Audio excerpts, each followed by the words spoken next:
Hello viewers, I'm SB and welcome back to Sunless Skies.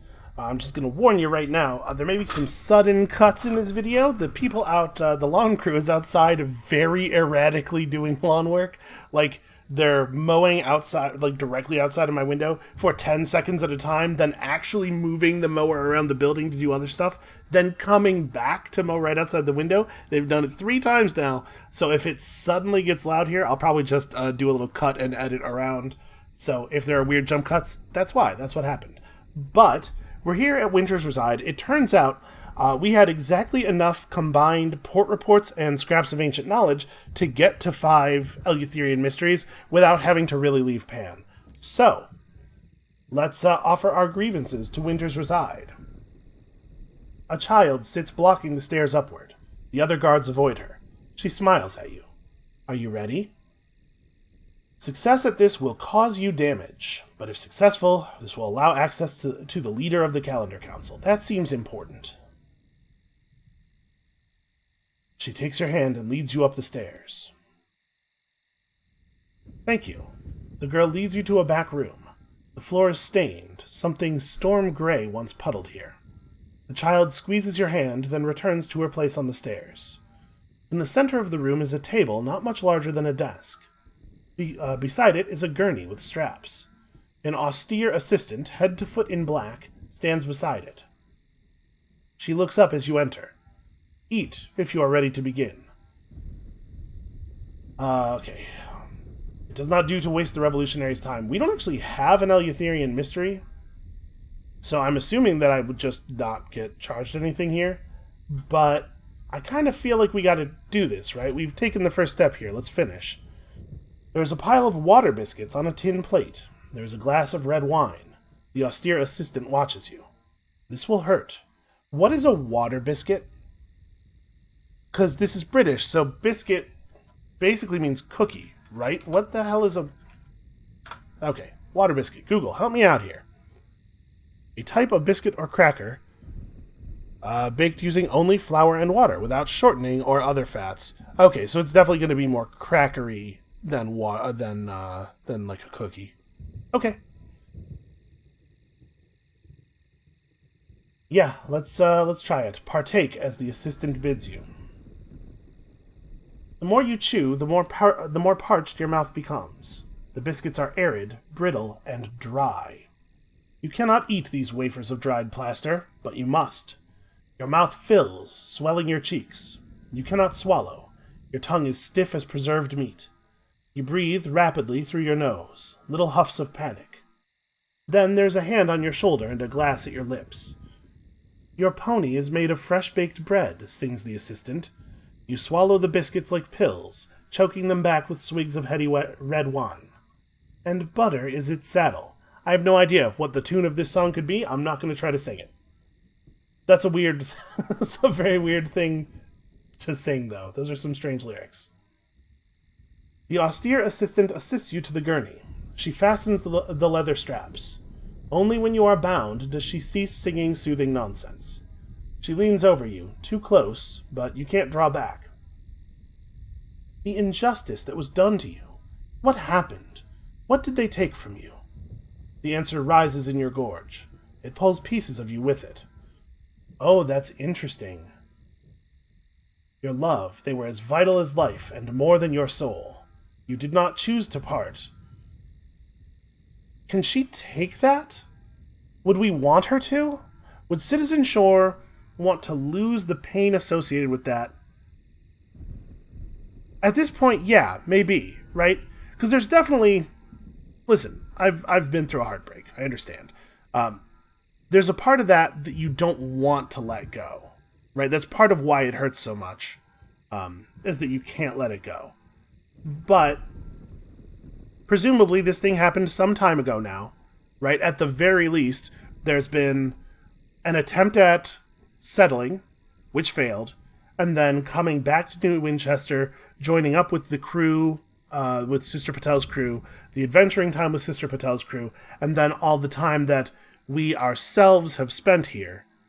So, it's an old wound, it's not valuable, it really only serves as a distraction, and maybe at this point Citizen Shore would just want it all to go away. Yeah, if they could take our grievance on this matter away from us, I'd be 100% fine with that. Ah, okay. They hadn't actually taken our Eleutherian mysteries yet, so we would have lost one there, and then would not have been able to come back yet. A sharp surge. A pressure builds in your sternum. Vast splinters of bone, biscuit brown, press up through your flesh. Blood oozes from the split skin. Wow, that would hurt. The austere assistant probes and gouges, eventually reaching for a saw to carve off pieces that your body is unwilling to relinquish. She frowns with concentration. The blade is very near your heart. She should be careful. We have a glass situation there. Finally, she pats you, as one might a pet. Well done. She doesn't unbuckle you immediately. First, she examines the shards under a dim light, turning them to check the edges. These are excellent. With enough such sacrifices from aggrieved souls, we could strike down a sun. Oh. Yeah, okay. We lost 5 hearts permanently. That's a problem. It has caused us to unequip our weapon. We can just swap our crew around a little bit and fix that temporarily. The extraction has been performed. You have given all you could to the revolutionary cause. The austere assistant turns back to you, unbuckles your straps, then salves your wounds and binds them. You'll get a proper meal with December, once you feel up to standing. She gestures toward the back stair. Take your time. You've given a lot. It was February that we killed, right? I think. Alright, it is time to meet with the head of the Calendar Council. Just kind of gently hobble into this room. When you are ready, the austere assistant supports you to the back stairs. You are almost yourself again. Almost. Your mind probes at the gap like your tongue at a missing tooth. Boy, that would be... I cannot even begin to imagine what that would be like. The dining table could seat 12, but it is set for 2. At the head is December.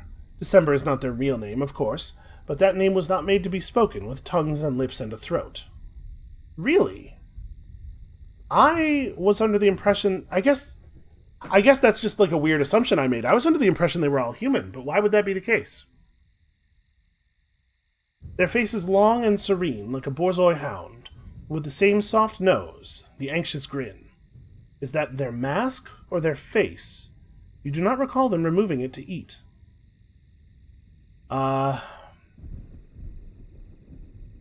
Boy. So if we dine with December, this will unlock a new facet you can choose when leveling up. I hope that we can do both. I mean, if this is a choice, we have to take the bottom one, right? We need this information. Maybe not in a mechanical sense. Maybe we could do without this and then just go talk to the masked citizen and he'd be able to fill us in on his research. But in a character sense, we can't not take this opportunity. Citizen Shore cannot not take this opportunity. December is, well, you don't know what December is, but they are older and vaster than you, and they hate the stars. What is the courtesy? December steeples an unlikely number of elegant fingers, and speaks of a time when cordiality between the stars failed, when constellations and conjunctions went to war. The courtesy was the agreement that ended it. The stars agreed a set of permissions and ceremonies that must precede any murder of a star. Now the sky is littered with dead suns, but all agree that the murders were committed with a due sense of decorum. Okay, so we had pretty much guessed what the courtesy was. There, December stops. There is more, they say, but to speak it would hasten a battle December is not yet willing to fight. You stumble from Corncrake House, your memory of the conversation already beginning to flake. You'd better talk to the masked citizen before it collapses entirely. That's a shame. I'm really curious what that facet would have been. We did what we needed to do, though.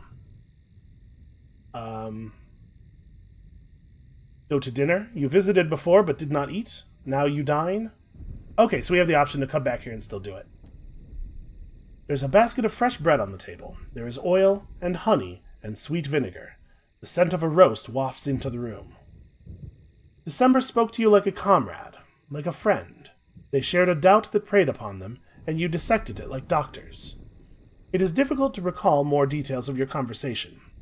December spoke about the edifice of the universe and the parts in its machine, of a great chain that binds us all in our place. It all made sense at the time, fitting together like the cogs in a clock. Now you would struggle to tell it to others. It is as if you were both speaking in another language, which has now fallen from your mind. You are closely entwined with the liberation of the night. And the devils of Carillon would describe my soul as overrich, cindered, and irrevocably damaged. That sounds bad. Irrevocably is harsh. Okay, I think we'd better get back to the Masked Citizen. We have some things to report. Also, I'm very curious what our next level up is going to look like. Okay, so you see, when we have equipped an item that we cannot have equipped, it cuts our heat gauge in half, which obviously is a big problem. So I had to remember to actually fix this at Pan. All we have to do is swap officers. Shouldn't be a problem. Go back to the clay conductor for a moment. We'll lose our 3rd point of Bohemian affiliation, but I don't think that's a big deal. Engine problems. Okay. You.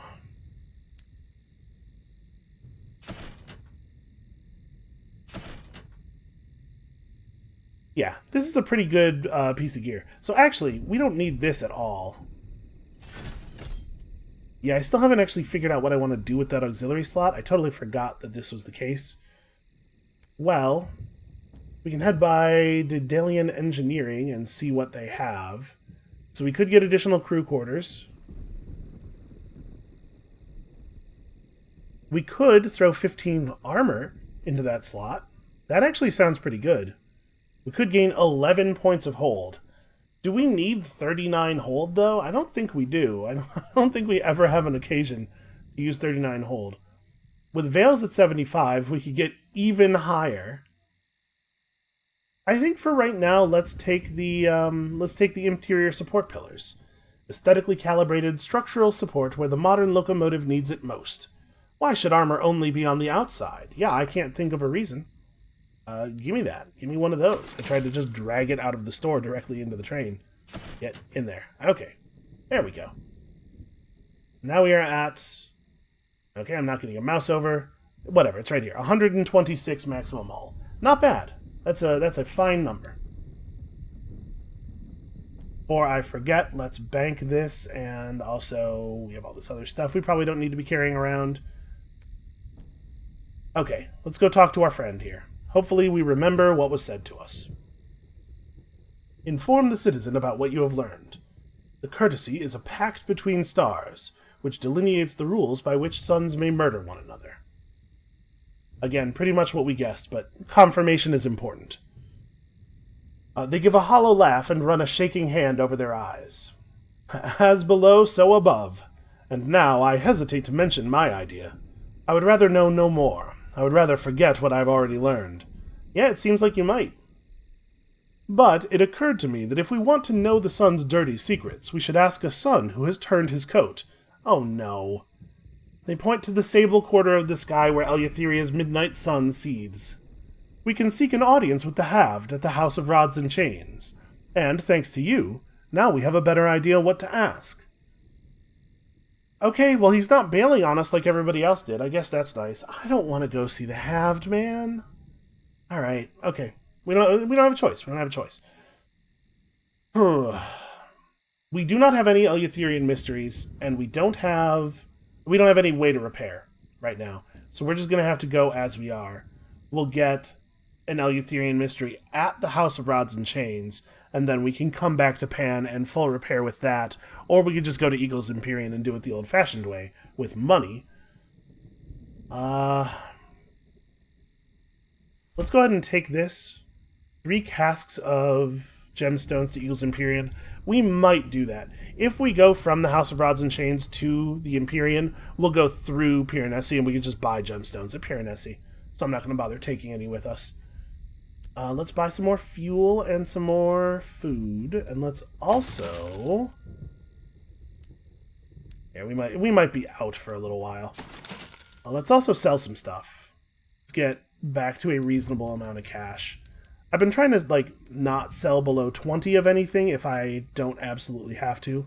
That's like a pretty arbitrary value. But I'm just figuring, who knows if we might suddenly need a whole bunch of caged catches or whatever. These are actually still pretty hard to come by. We don't get these nearly as often as anything else. Okay, yeah, that'll do for now. I really, really don't want to have to go close to the halved. Okay, I'm just gonna have to get over that sense of revulsion, man. This game has taught me some things about myself. So the path to the House of Rods and Chains is not straight north. I need to cant east a little bit here. There's usually an extinguishment or two between here and there, so we're going to have to watch out for Undeparted.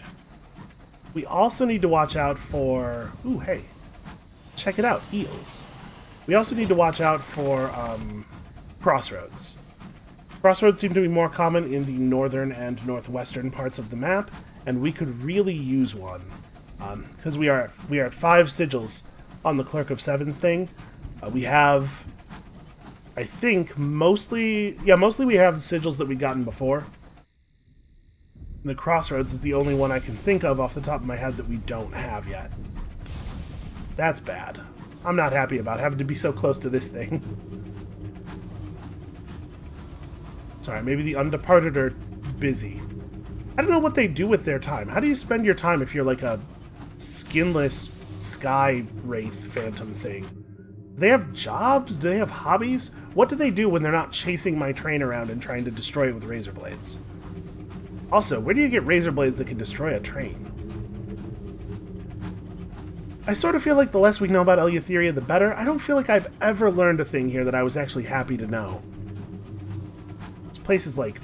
It's like madness turned into a physical location. And so we're going to intentionally fly into the giant eye monster. Oh, please let me repair my hull. Okay. Or we could trade... Ooh, this is actually a tough choice, because we're out of moments of inspiration, aren't we? Yeah, but we can't be inspired if we're dead. Really? The higher your iron, the more hull you'll repair. We got... Well, that was the wrong option. Yeah, that feels really bad. I should read all the blue text before clicking on things.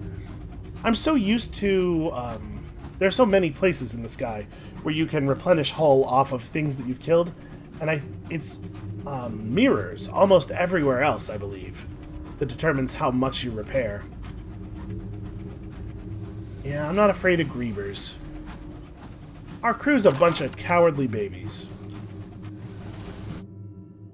Which is fair. Our captain is also a cowardly baby.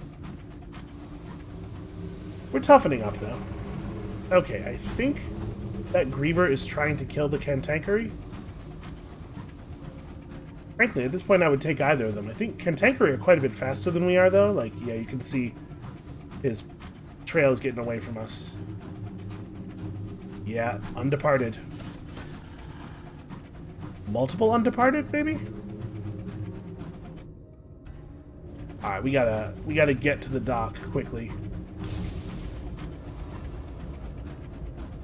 I don't think any of them actually aggroed on us the whole way. Like, we saw the indicators come up, but they never got to the final red flash. So I think we managed to pass near some Undeparted without upsetting them enough for them to want to kill us. Not sure exactly how we did that. Oh, hold on. That's loot over there. Something died recently in this location. I wonder if it was that Cantankeree. We're still getting periodic aggro indicators. Oh no, this is a Griever. Well, this time we will decipher the sigils in its bones, which is definitely what we should have done the last time. Okay, one moment of inspiration is certainly not enough. I'm sure we'll need more than that over the course of our life, but it's an okay start. You know what? I'm not going to turn around to get that thing, because it's just going to fly away. We're not going to be able to catch it.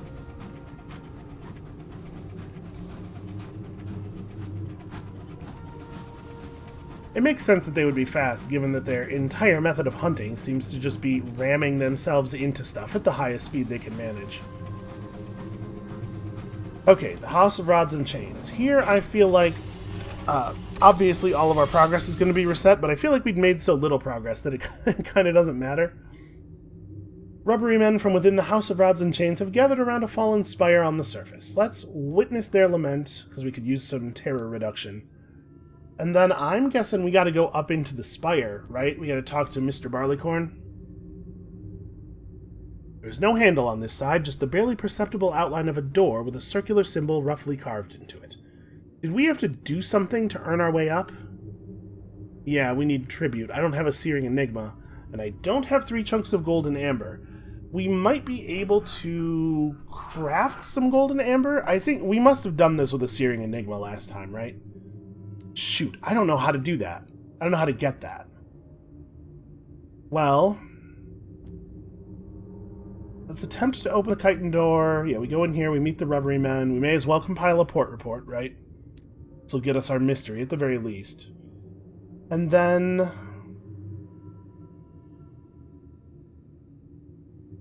we need to make gold and amber, somehow. Or we need to remember how I got a Searing Enigma and reproduce that process. I think we got one at Carillon once, right? By doing a bunch of stuff. I don't remember exactly what. Okay. Examine the rubbery trader's stall. We have the option to... Nope, nothing of any particular interest, it turns out.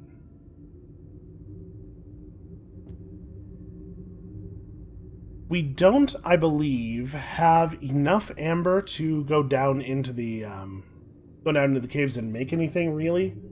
We don't have any of the trade goods that you want to throw in the process either. We're not going to be able to make any gold and amber. We're just going to make garbage. Yeah, that's a problem. Okay, so we have a couple of options here. We can just fly around Eleutheria for a while, which sounds terrible, and try to get gold and amber.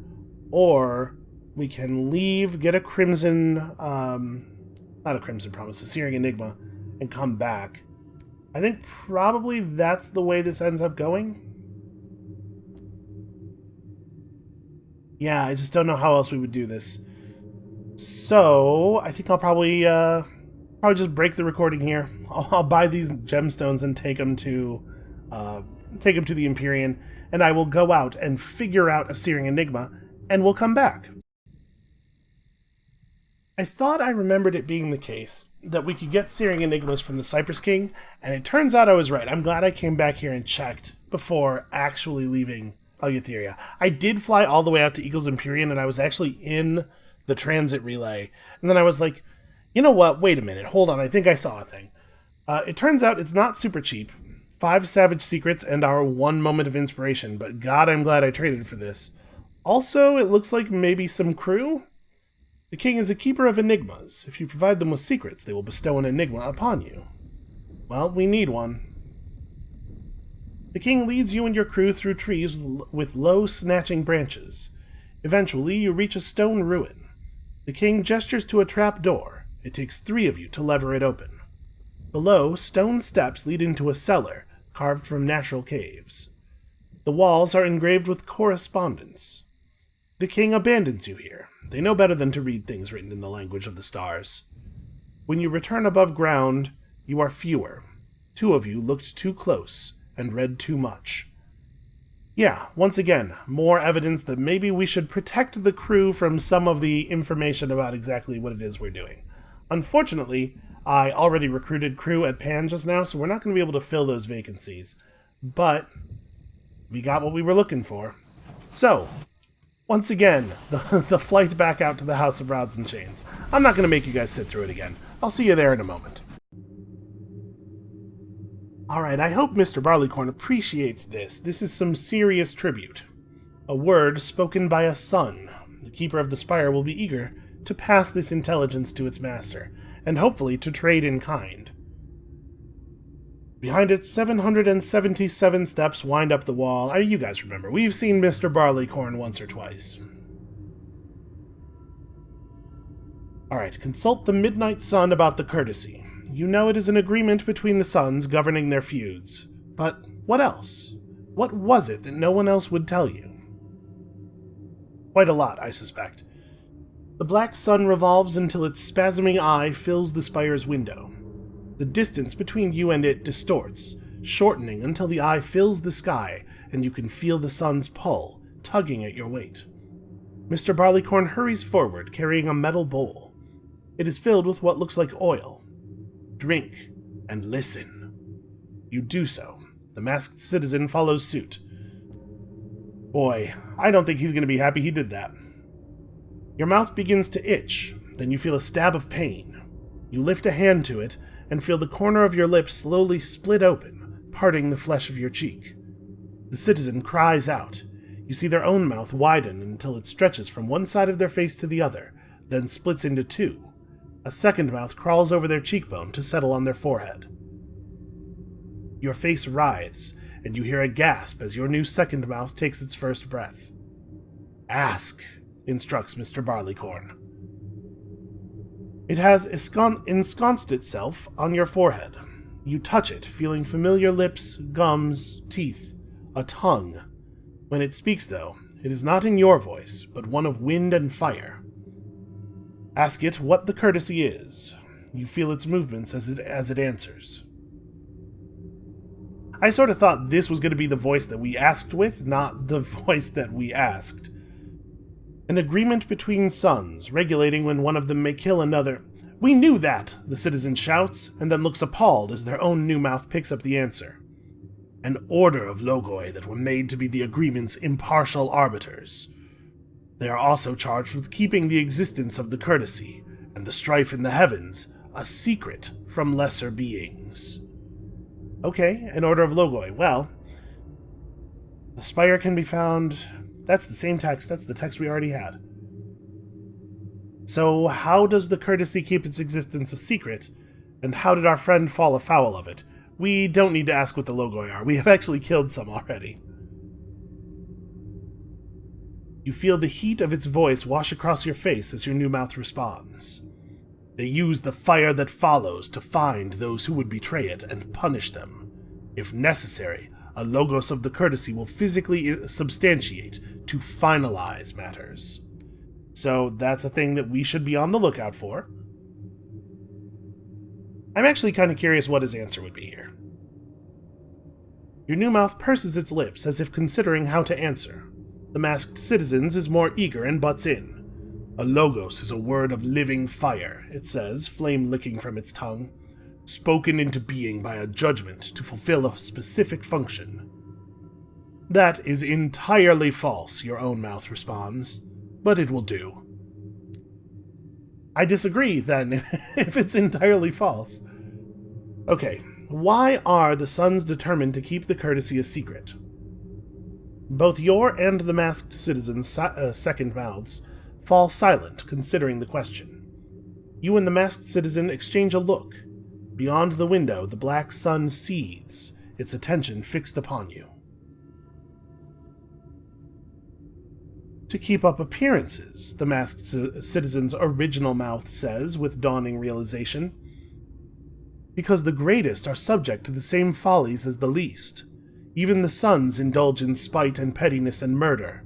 There is no state of grace.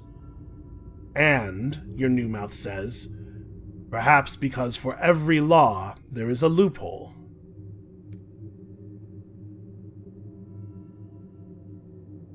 Yeah, I think it's time to withdraw. Mr. Barleycorn lumbers forward. Your audience is concluded. Enough, the masked citizen's second mouth snaps. Answers have been given, understanding bestowed. We will not speak again except in one instance, should it come to pass. The mouths crawl down face and neck to position themselves more discreetly. You can feel it when your clothes catch on it. Eleutheria's midnight sun withdraws gradually from the window, but the thudding pressure of its attention is still on you. If it is possible, it seems pleased. Mr. Barleycorn stands. Please leave, it says. When you return to your engine, the masked citizen says, I would very much like to go home, and locks themselves in their cabin. You have learned the truth of the courtesy, or at least some truth of the courtesy. Return the citizen to New Winchester. You have learned, once again, something you should not, and now our big cloak and covering have an awful lot of purposes. I think if anyone was really to see us without them, it might cause a little bit of a scene. Well, I guess it's time to fly back to New Winchester. Oh, immediately the burrower's breath, of course. Well, it turns out we have enough mirrors to be pretty good at finding our way through. It has been a rough couple of weeks up here in the skies. So, it seems that the Suns are pretty much just creatures. I mean, they're creatures that are fantastically powerful, but they are not, as they might have led us to believe, immune to our failings. At least our more embarrassing failings.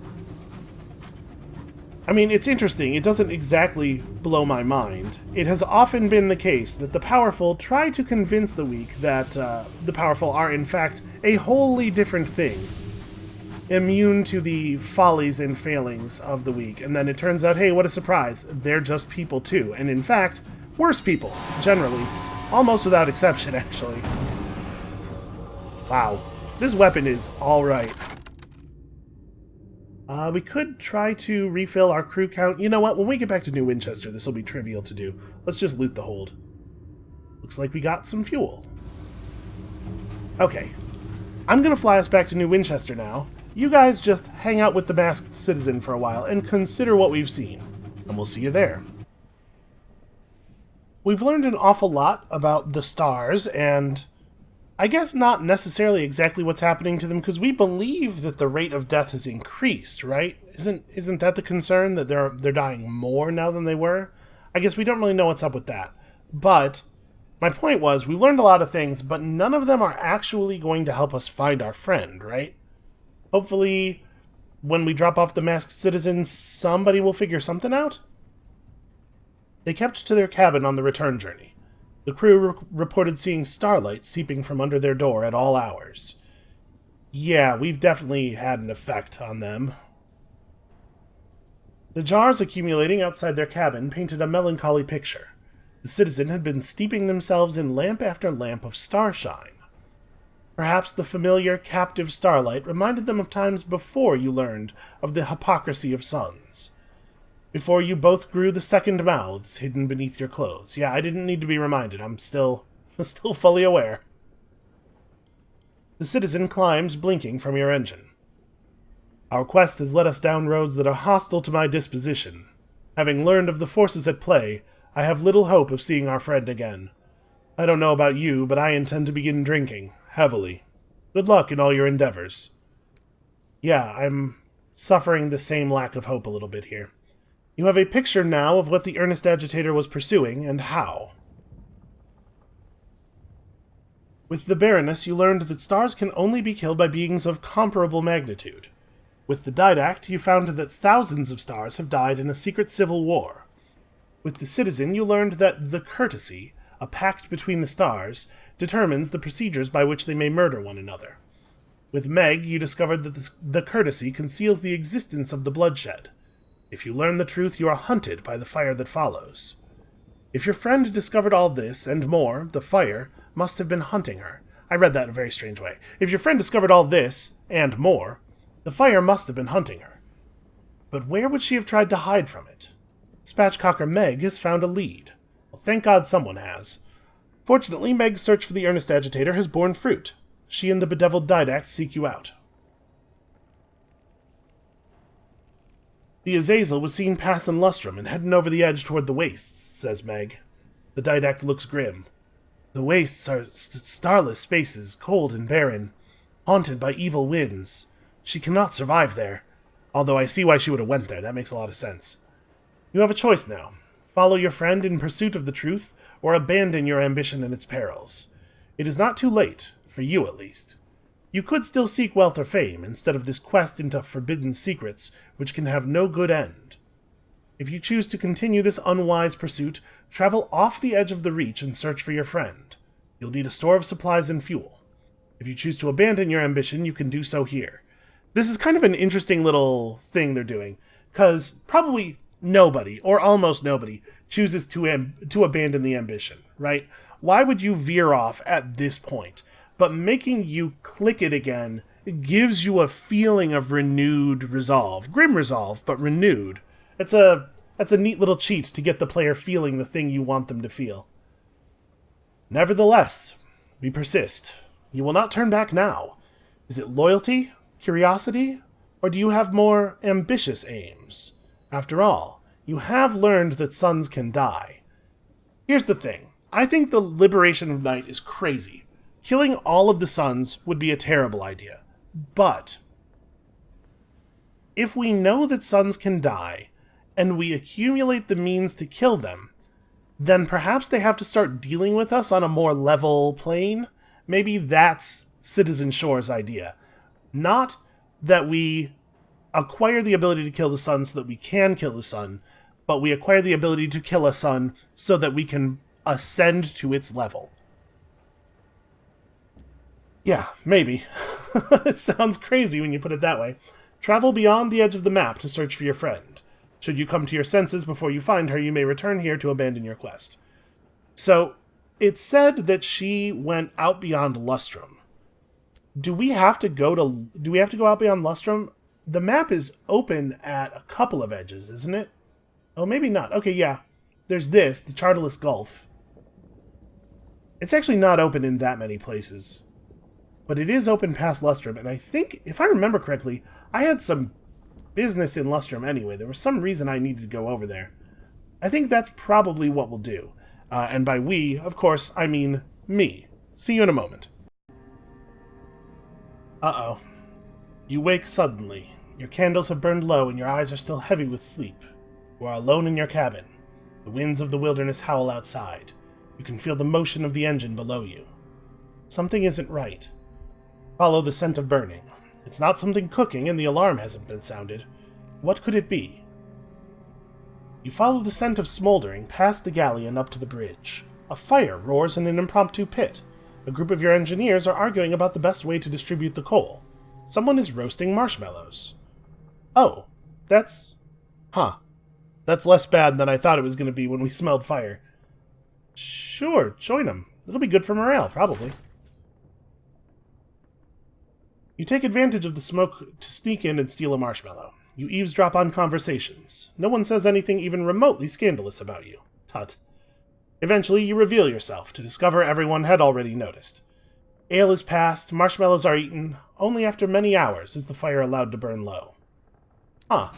You can understand why at this point in our adventure, I would be nervous about a sudden smell of fire on the locomotive, but it turns out everything's fine. I guess we may as well stay in here. Lustrum's not that far. If we run into any beasties on the wind, I'm sure the wrath of heaven will come for them. So, it seems like we are about to discover something. I didn't realize you could actually leave the maps. I just thought it was... I figured if you tried to go out off the edge of the map, either you would stop dead like it was a wall, like without the game acknowledging that it was a weird thing, or, more likely, you get a little story thing that's like, hey, you actually can't go any further, light of the stars, etc., and then it would just turn your train around for you. I'm actually pretty interested in how this is going to go. And it's possible that that latter thing happens if you aren't on this quest at this point. I can't really imagine a reason to need to go off the side. I didn't bring a ton of fuel and food with us. I mean, it's some. It's a significant amount. But we can buy more at Lustrum, so I wasn't too worried about it. Yeah, the Wrath of Heaven is just... it's a wonderful, wonderful tool.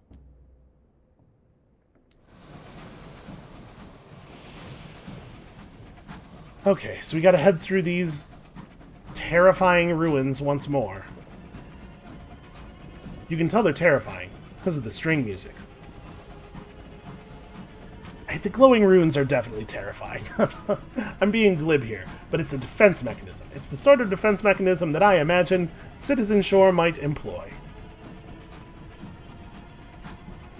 Things are definitely getting to be a little bit too much to handle. I think at this point, Shore's probably toughened up a little bit. That second mouth thing and everything we've seen. First of all, I'm not even going to turn around for whatever that something grave is. First of all, obviously, we've gone through some stuff and come out the other side. It's proof of toughness. But secondly, I think the stakes are starting to become clear. It's one thing to talk about fighting, potentially, the natural laws of the universe when it's a very abstract idea. And that's certainly how Citizen Shore's whole thing started, right? A very sort of broad understanding that something isn't right and that we'll fix it, and a real gift for convincing other people that if they try, it could be possible. But now that details are starting to come into focus, it's something of a different matter of resolve. Listen to rumors of an undying engine. The miners are exchanging tall tales. Oh, neat. The songs, for now, have ended. It is a quieter time, a time for stories. In a hushed voice, one bearded miner relays legends he heard from a traveling merchant, rumors of an immortal who roams the skies, restless, indefatigable, a captain who could neither die nor be killed. This immortality, the miner insists, was a curse bestowed by the devil for crimes in the dark. Yeah, that's close enough to true, actually. One listener objects. He's heard the same stories, and in those the immortal captain is a savior, come to deliver us from the Empress's tyranny. A scuffle breaks out, and the rest of the tale is lost. That's really cool.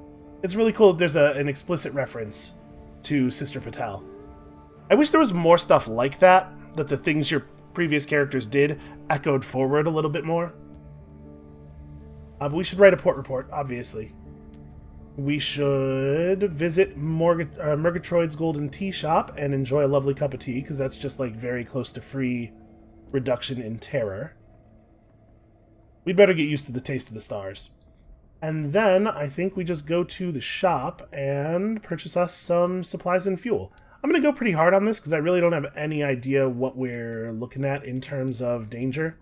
Let's like go to 10 and 10, maybe even a little bit more in the way of supplies. Hey, we burn supplies slightly faster than we burn fuel, it seems like. Okay, let us go and find out. It's just dead ahead. Yeah, I'm very curious what is about to occur. Also nervous. I don't know why. What are the odds that something's going to be able to suddenly kill us? This is not the kind of game where we're going to pick a narrative option and it's suddenly going to spawn some kind of giant monster. Like, the sun is not going to appear and fight me. Ahead, the sky is full of midnight. A waste stretches before you. The star that reigned over it died cold eons ago. Now its domain is empty of life, drowned in darkness, harried by a howling wind. Your crew beg you to turn back. All that waits ahead is the slow shedding of all that you were, and then a frozen death. So, propitiate the waste waif. You have angered one of the spiteful gods of the sky, yeah. What else is new? Perhaps here, on the edge of the places it has taken for its own, you can win its forgiveness. Okay, so a way of making the waste waif less angry with you. I'm not that worried. All of the gods have been angry with us for basically the entire game, and it has just been a little bit of terror here, a little bit of lost fuel there. So our ambition is 0% likely to succeed. It's going to cost us 2 supplies and 3 fuel every time we try it. But what is this? Venture in, just a little way, just enough to say that you have, to be one of those rare wild few. The crew will undoubtedly resist. You must convince them. I'm pretty good at convincing people of stuff.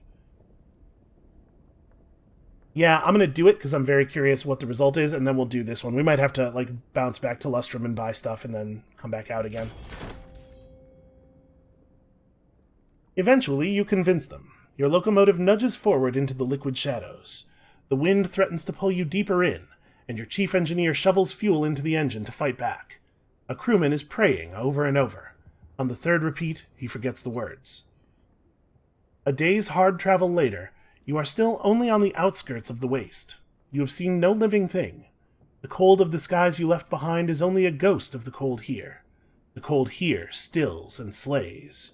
Your hull groans beneath a new coat of black ice. They say looking out into the dark will send you mad, because the darkness looks back. They are cowards, but also probably right. Let's listen to the wind.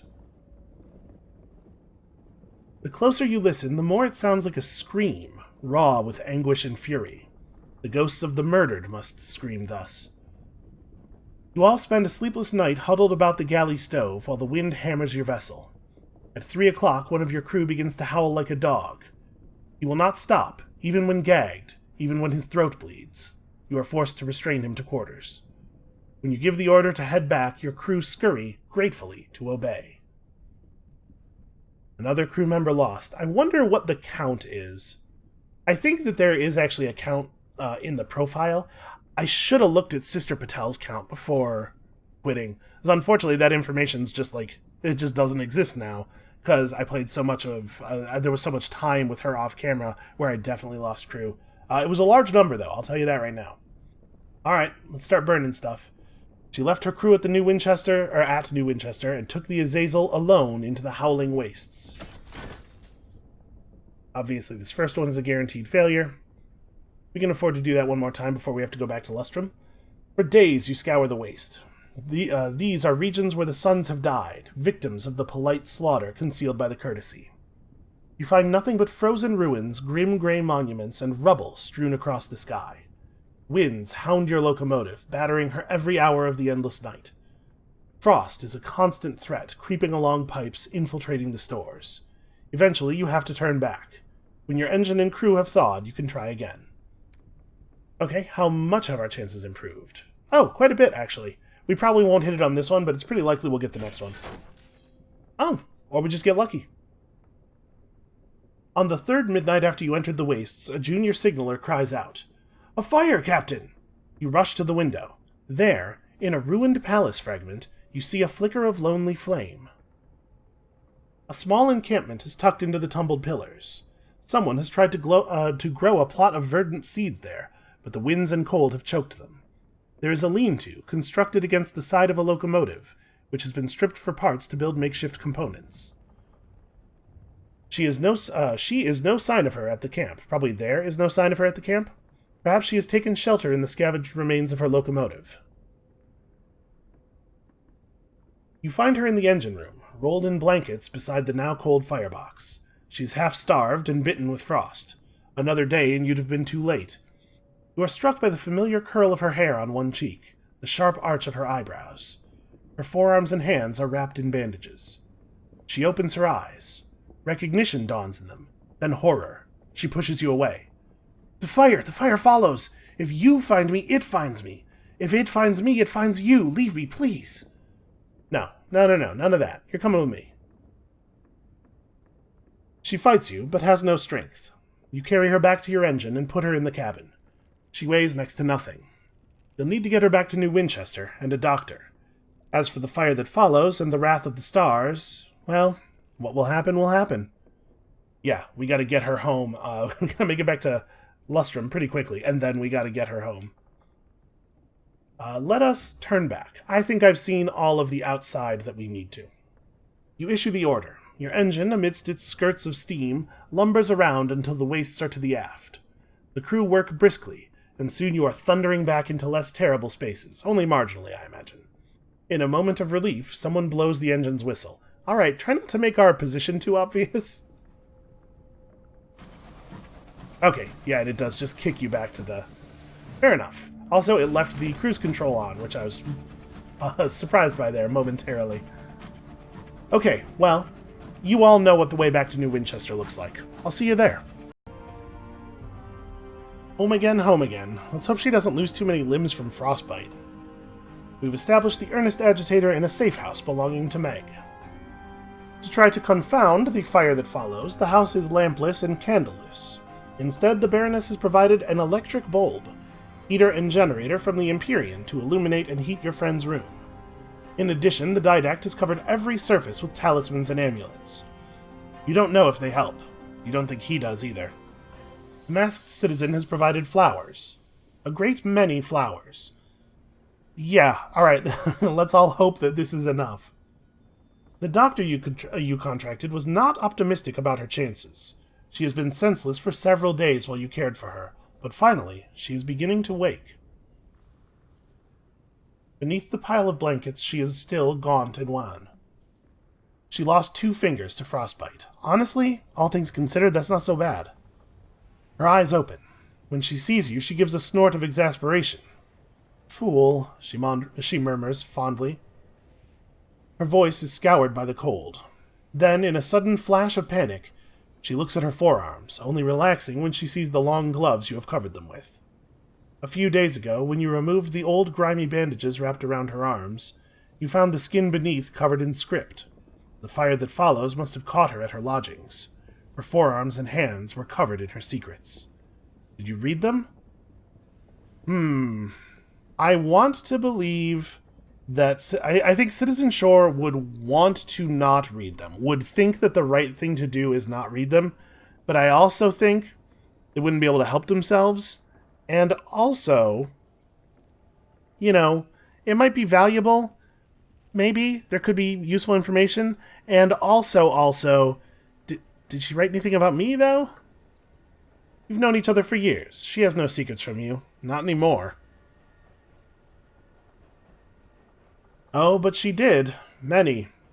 The time she believed the wrong person, a betrayal she has never forgiven herself for, the reason she doesn't speak with her sister, the fact she has never confessed her true feelings to someone, the things she did in her pursuit of the truth about the stars. See, that last stuff at the very least could be useful to us. I think this is a failing of Citizen Shore's character, but I do think this is what happens. You reach for some water for her, avoiding her eyes. The earnest agitator is sitting up in the bed now, demolishing a bowl of soup. You both know you won't have long. The fire that follows is hunting for you. Both of us now. This feels like a silly question. I think I know why she fled to the wastes. That's where the stars aren't. But let's go ahead and ask her. Maybe she'll surprise us. A few more months, maybe. The fire had already found me, more than once. The last time I barely escaped. I hoped the stars would find it harder to see out in the wastes. That it would be harder for the fire to find me. Perhaps even that it might be afraid. She looks into your eyes. I was wrong. There is no escape.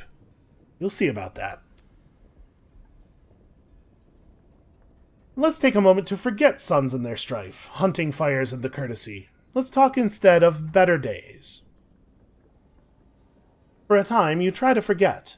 You talk about old escapades and friends, bicker companionably about unsettled arguments, tease each other with familiar precision. And it's good, for a while.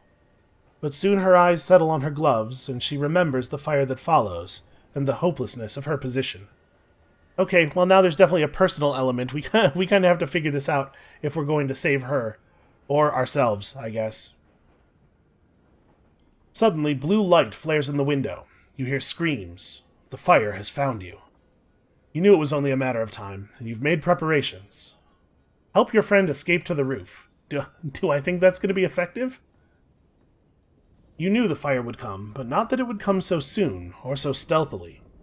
It inhabited the hearths of 4 houses around your location, then put forth embers and fingers of flame.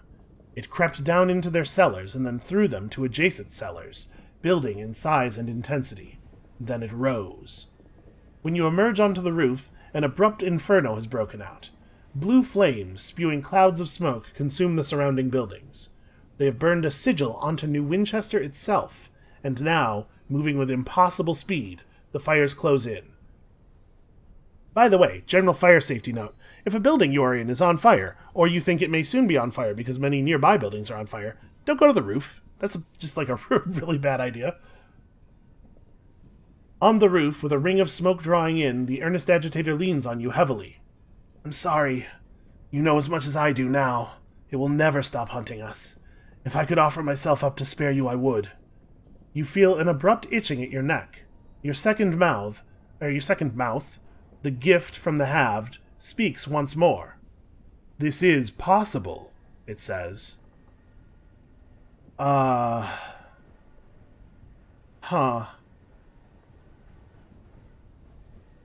Flee together, ignore the words of your extraneous mouth. You prepared an escape, but it will only be the first. If you stay in the skies, you will be fleeing forever.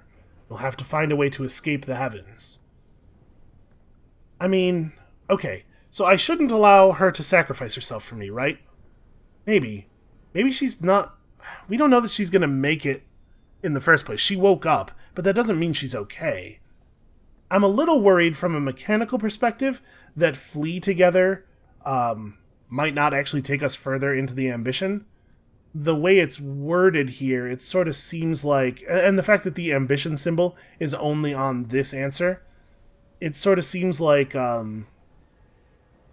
this might either end the character, you know, they just flee from the skies, or take us off the ambition entirely. You would think there would be blue text if that was what was going to happen. But I think for mechanical purposes, I'm going to choose the top option. I don't think it's what Citizen Shore would do, but I'm really worried about screwing this up now and having to try again, basically. It really worries me that there's no ambition symbol here, but also there's no blue text. Alright, let's hear it out at least. Time is short. What is it suggesting? You cannot flee the courtesy or defy it. You can only join in. You could appeal for the right to slay a star. You point out that you are not, in fact, a sun. Quite. However, the courtesy is unspecific on that point. Perhaps, since only suns are capable of defeating other suns, they did not think it worth forbidding others from trying. Or perhaps the idea amused them. Regardless, the requirements are the gift of a soul and an exact supplication. You are not capable of the latter, but I am. And while customarily a rare and elaborate soul is given, to symbolize the weight of the act, hers will do. Then, of course, you will ultimately have to kill a sun. Yeah, okay. Huh. She wants to sacrifice herself for us. It is too late for her. She knows so much the fire will always find her, but her sacrifice will summon the courtesy and allow you to bargain. Or we just run forever and the flame eventually catches us both. I mean, this is legitimately... I legitimately feel bad. I am going to click the top option. It's just going to happen. There's no other way out of this. But I feel horrible about it, despite the fact that this is like a 100% fictional scenario, and we've known this earnest agitator character for like 3 minutes, and we have like no details about them. I am such a mark for this game. It is, it is really working on me. Alright, no, we have to. We have to. It's the only way forward, and there's a lot more at stake here than one friend. The fire pounces, and the earnest agitator is engulfed. The last of her secrets bloom across her skin. The petty, gnawing wrongs of her youth. The extent of her feelings towards you.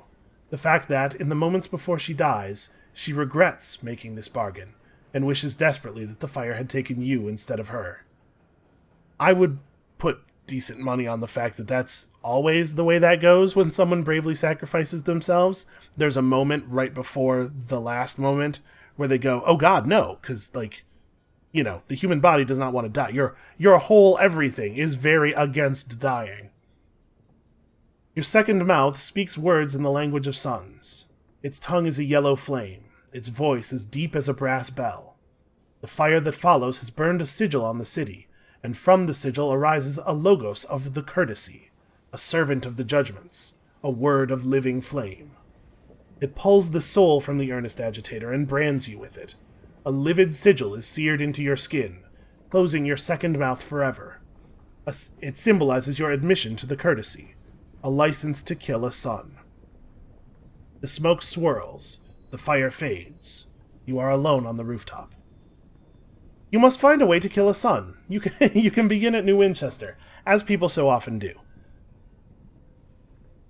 I think that this is a thing, even if it wasn't the case that this would literally physically stay with Citizen Shore forever, this moment would stay with Citizen Shore forever, because there's no way to not feel like this is a massive betrayal. I mean, we just burned a childhood friend for the sake of our ambition, effectively, and you and I had mechanical incentive, but for Citizen Shore, this is a moment of, like, this is that moment, right? This is the break. Now we are all the way on the other side of something, and there's no way back from here. You have bargained with the courtesy for the right to kill a son, and now I have an awful lot of motivation. Now you need to work out how to do it. Find an ally of sufficient magnitude. Your investigations taught you that the only beings capable of killing a son are other sons, or entities of a comparable stature. You're going to need an ally. Well, fortunately, I have a little bit of inspiration. You look for the things sons fear, the things they forbid, the things they imprison. Incarcerated in the White Well, on the edge of the Blue Kingdom, is a being with cause to hate the sons. Perhaps you could forge an alliance. Wait, the spider? Is that what was in the White Well? It was like some kind of spider thing, right? Because that, or a child of that, was what was crawling around in Sister Patel's mind for a while. Oh, I don't know if we've... I feel like we may have made a move, or several dozen moves, in the wrong direction, and the desire to get even and to show the sons who they're messing with may take us to a very, very, very dark place. I think perhaps we should stop here and consider our deeds for a moment. Come back next time, tomorrow, when we make an alliance with something perhaps more terrible than the thing we ally against. And we'll see you then.